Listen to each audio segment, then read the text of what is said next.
सबसे पहले अहम खबर शामिल करते हैं। पाकिस्तान क्रिकेट बोर्ड ने खिलाड़ियों के नए सेंट्रल कॉन्ट्रैक्ट्स का ऐलान कर दिया है। ए कैटेगरी में कोई खिलाड़ी शामिल नहीं है। बाबर आजम और मोहम्मद रिजवान बी कैटेगरी में शामिल है। उसकी रीजन ये है क्योंकि इससे पहले जो ए कैटेगरी में थे उसमें रिजवान भी था, उसमें बाबर भी था।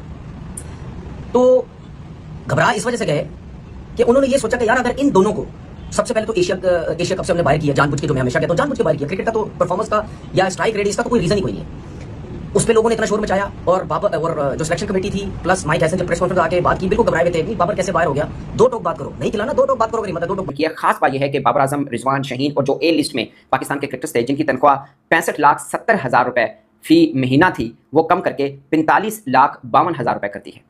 ये मैं आपको अच्छा सेंट्रल कॉन्ट्रैक्ट होता क्या है, ये पाकिस्तान क्रिकेट बोर्ड अपने क्रिकेटर्स को देता है। दुनिया भर के तमाम बोर्ड अपने क्रिकेटर्स को देते हैं। इसमें ए कैटेगरी होती है, बी होती है, सी होती है। अमूमन सब बोर्ड्स में पाकिस्तान डी भी करता है, कुछ बोर्ड जो है वो डी करते हैं, कुछ उसको इमर्जिंग कैटेगरी लिख देते हैं। तो ये 3-4 कैटेगरी होती है। उसमें नंबर 1 ए होती है जिसमें सबसे ज्यादा तनख्वाह दी जाती है। तो पाकिस्तान क्रिकेट बोर्ड ने अब जो सेंट्रल कॉन्ट्रैक्ट अनाउंस किया है उसमें ए कैटेगरी रखी नहीं है, यानी कोई एक क्रिकेटर भी ऐसा नहीं है जिसकी साल भर में परफॉर्मेंस अच्छी हो। ये बेसिकली भाई साहब बुरा वक्त चल रहा है बाबर रिजवान के ऊपर, और बुरा वक्त आपको यहाँ से कैसे कब दिख रहा है। बुरा वक्त जो है वो पहुंच चुका है सेंट्रल कॉन्ट्रैक्ट के दरवाजे तक।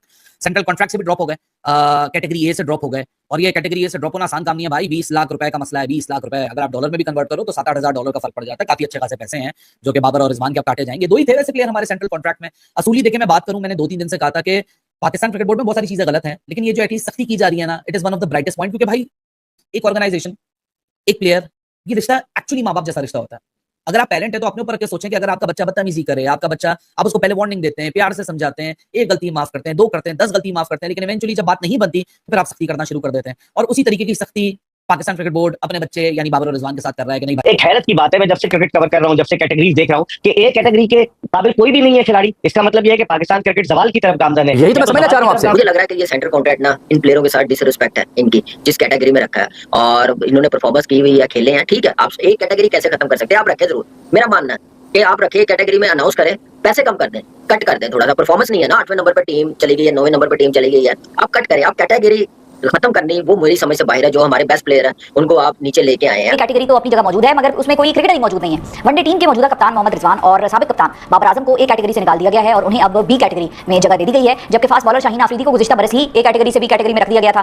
तनज़ुली की बात हो ही रही है तो इस साल नसीम शाह बी से सी कैटेगरी में। कि मीडिया में आके जरा बताओ तो सही, रीजन बताओ कि भाई आपने एबीसी का ए खा गए, वो किस वजह से खा गए। आप खुद सुन लेना, ये देखना कैसे घुमाए फिरेंगे बातों को। हमने यूं कर दिया, हमने ये कर दिया, हमने ये सोचा, हमने वो सोचा, ये इस तरह घुमाएंगे। अंदर की जो मैं बात बता रहा हूँ वो यही है कि बाबर से जो है वो घबराए हुए, तो इनको ये डर है क्योंकि जाहिर बात है उसकी डिसरिस्पेक्ट तो हुई है कि भाई आपने उसको एशिया कप से बाहर कर दिया। आपके बड़े से बड़े प्लेयर बोलेंगे कि भाई एशिया कप से बाहर होता ही नहीं है ये। क्यों? उसकी वजह ये है हमेशा बड़ा प्लेयर उस वक्त अपनी टीम से ड्रॉप होता है कि उसके अराउंड जो है उस जितने ही बड़े प्लेयर, उस जितने ही बड़े नाम होते हैं, ठीक है ना, तब वो बाहर होता है कि भाई आप भी अगर इतने बड़े प्लेयर हैं, आपके साथ वाले इतना परफॉर्मेंस दे रहे हैं, आप क्या कर रहे हैं, तो जिसकी वजह से फिर आपको बाहर कर दिया जाता है, ठीक है। लेकिन उसके अराउंड तो कोई है ही नहीं, सारे नए बच्चे हैं अभी। तो उन बच्चों को ला के और एक इतने बड़े प्लेयर को आप बिल्कुल साइड लाइन लगा देते हैं, प्री प्लान उसको रिजवान को, तो ये उसकी डिसरिस्पेक्ट हुई है। तो अगर आप इस किस्म की घटिया हरकत करते तो शायद वो कहीं ना कहीं ये स्टेप ना ले लेता। तो इस वजह से डरे हैं, इसीलिए बोलता हूँ ये है किंग, इसीलिए बोलते हैं ये है बाबर आजम। इसका प्रेशर है सिलेक्शन कमेटी के ऊपर। मुझे लग रहा है कि ये सेंट्रल कॉन्ट्रैक्ट ना इन प्लेयरों के साथ डिसरिस्पेक्ट है इनकी, जिस कैटेगरी में रखा है और इन्होंने परफॉर्मेंस की हुई है, खेले हैं, ठीक है। आप एक कैटेगरी कैसे खत्म कर सकते हैं? आप रखें जरूर, मेरा मानना है कि आप रखिए कैटेगरी में, अनाउंस करें, पैसे कम कर दें, कट कर दें थोड़ा सा। परफॉर्मेंस नहीं है ना, 8वें नंबर पर टीम चली गई है, 9वें नंबर पर टीम चली गई है, आप कट करें। आप कैटेगरी खत्म करनी वो मेरी समझ से बाहर है। जो हमारे बेस्ट प्लेयर हैं उनको आप नीचे लेके आए हैं, आप मैच फी से कम करें। आप फिर कहें कि आप टॉप 4 टॉप 5 में आए, हम यही पैसे 25% 50% इंक्रीज करेंगे जब आप इस नंबर पर टीम ले आएंगे, जीतेंगे आप बड़ी टीमों से। तो ऐसा होना चाहिए। ये करना मुझे लग रहा है कि मैनेजमेंट का माइंड सेट ना कहीं और है। प्लेयरों पे क्यों?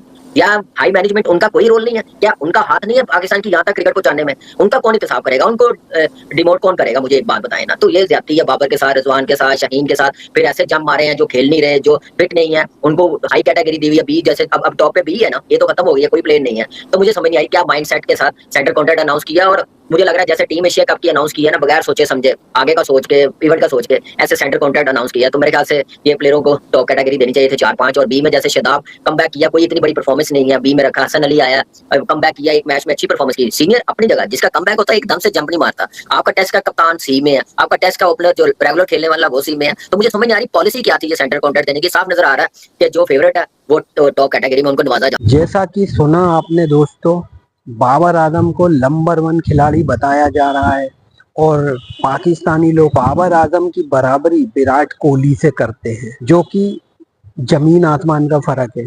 बाबर आजम नॉर्मल खिलाड़ी है और विराट कोहली वर्ल्ड नंबर 1 खिलाड़ी है, किंग कोहली कहा जाता है उसे। बाबर आजम ने बड़े बड़े मैचों में कभी परफॉर्मेंस नहीं दी, वहीं दूसरी तरफ विराट कोहली बड़े मैचों का ही खिलाड़ी है और बड़े बड़े मैचों में बहुत शानदार परफॉर्मेंस दी है विराट कोहली ने।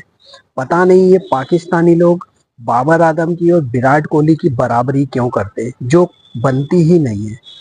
बाबर आजम बहुत ही नॉर्मल खिलाड़ी जो कि छोटी टीमों के खिलाफ रन करते हैं, चाहे नेपाल हो, जिम्बाब्वे हो या अमेरिका हो, इन टीमों के खिलाफ रन करते हैं बाबर आजम। वहीं विराट कोहली बड़े खिलाड़ी हैं और बड़े मैचों में रन बनाते हैं, बड़ी टीम के सामने रन बनाते हैं, पर पता नहीं विराट कोहली और बाबर आजम की बराबरी क्यों करते हैं पाकिस्तानी लोग।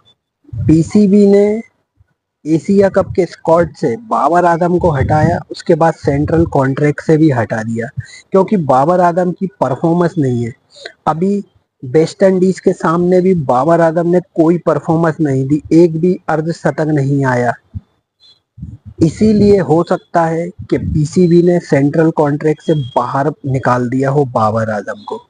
और पाकिस्तान के हिसाब से देखा जाए तो बाबर आजम नंबर 1 खिलाड़ी है, जो कि कोई नहीं मानता। बाकी पीसीबी ने तो सेंट्रल कॉन्ट्रैक्ट से बाबर आजम को निकाल दिया है। बाकी आपकी क्या राय है दोस्तों, इस पर कमेंट्स कर जरूर बताना। और वीडियो अच्छा लगे तो भाई लाइक कर देना, सब्सक्राइब कर देना और बेल आइकन जरूर दबा देना। मैं मिलूंगा अगले वीडियो में। जय हिंद, जय भारत, भारत माता की जय।